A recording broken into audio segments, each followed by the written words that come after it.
Taxi ஆப்பின் உத்தரவாதம். Trip cancellation இல்லை, extra payment இல்லை, நியாயமான கட்டணம். இதுவே ஃபாஸ்ட் ட்ராக் டாக்ஸி ஆப்பின் உத்தரவாதம்.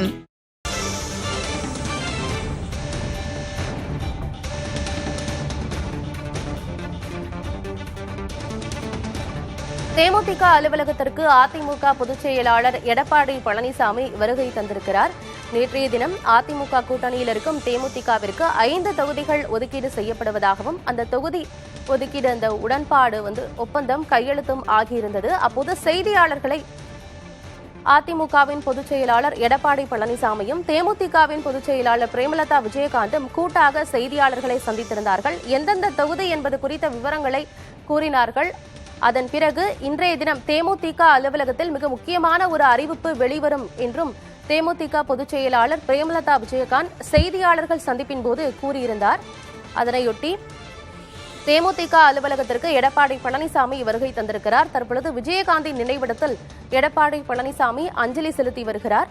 அந்த காட்சிகளை தான் நாம் திரையில் பார்த்துக் கொண்டிருக்கிறோம்.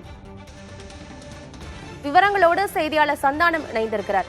சந்தானம், ஏற்கனவே குறிப்பிட்ட மாதிரி நேற்றைய தினமே செய்தியாளர்கள் சந்திப்பின் போதே பிரேமலதா விஜயகாந்த் ஒரு விஷயத்த சொல்லியிருந்தாங்க. இன்றைய தினம் தேமுதிக அலுவலகத்துல ஒரு முக்கியமான அறிவிப்பு வெளியிடப்படும் அப்படின்னு சொல்லியிருந்தாங்க. அது குறித்த விவரத்தை சொல்லுங்க. ஆனந்தி, அதிமுக தேமுதிக இடையிலான தொகுதி ஒப்பந்தம் நேற்று கையொப்பமானது.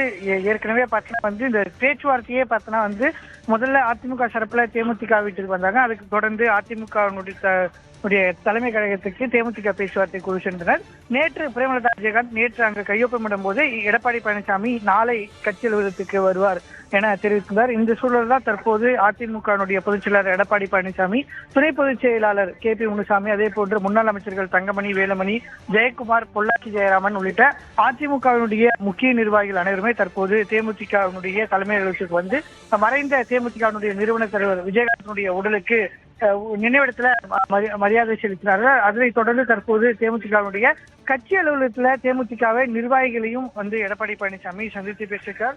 நம்ம விசாரிக்கும் போது தேமுதிக தரப்புல இந்த கூட்டணி பேச்சுவார்த்தை தொடங்கும் முதலே ஒரு மாநிலங்களவை இடம் கேட்கப்பட்டிருந்தது. இந்த சூழல் தான் அதிமுகவை பொறுத்த வரைக்கும் 2 மாநிலங்களவை இருந்தாலும் கூட அந்த 2வது மாநிலங்களவையுடைய இடத்தை பெற வேண்டும் என்றால் அதற்கு பாமக, அதே போன்று அதிமுகவிலிருந்து தற்போது நீக்கப்பட்டிருக்கக்கூடிய OPS தரப்பில் இருக்கக்கூடிய சட்டமன்ற உறுப்பினர்களுடைய ஆதரவு என்பது தேவைப்படுகிறது. எனவே அவர்களுடைய ஆதரவை பெறும் பட்சத்தில் அந்த இடம் மட்டும், அதாவது 2 இடங்கள்ல ஒரு இடம் அதிமுகவுக்கும், மீதி இருக்கக்கூடிய ஒரு இடத்திற்கு பாமக, பாஜக மற்றும் OPS தரப்பில் இருக்கக்கூடிய சட்டமன்ற உறுப்பினர்கள் ஆதரவு பெறும் பட்சத்தில் தேமுதிகவினுடைய துணை கழக செயலராக இருக்கக்கூடிய LK சுதீஷுக்கு ஒதுக்கப்படலாம் என்ற தகவல் இன்று காலையிலிருந்து வெளியாகிறது. இது குறித்தான அறிவிப்பு என்பது இன்று வெளியிடப்படாமல் இருந்தாலும் கூட அதனை உணர்த்தும் வகையிலே, அதாவது தேமுதிகவினுடைய ஒரு முக்கிய கூட்டணி கட்சியாக தாங்கள் பார்க்கும் விதமாகவே தற்போது இந்த தேமுதிக அலுவலகத்திற்கு எடப்பாடி பழனிசாமி மற்றும் அதிமுக நிர்வாகிகள் வருகை தந்திருக்கிறார்கள். அமதி, தகவல்களுக்கு நன்றி சந்தானம். ஃபாஸ்ட் ட்ராக் டாக்ஸி ஆப்பின் உத்தரவாதம். ட்ரிப் கேன்சலேஷன் இல்லை, எக்ஸ்ட்ரா பேமெண்ட் இல்லை, நியாயமான கட்டணம். இதுவே ஃபாஸ்ட் ட்ராக் டாக்ஸி ஆப்பின் உத்தரவாதம்.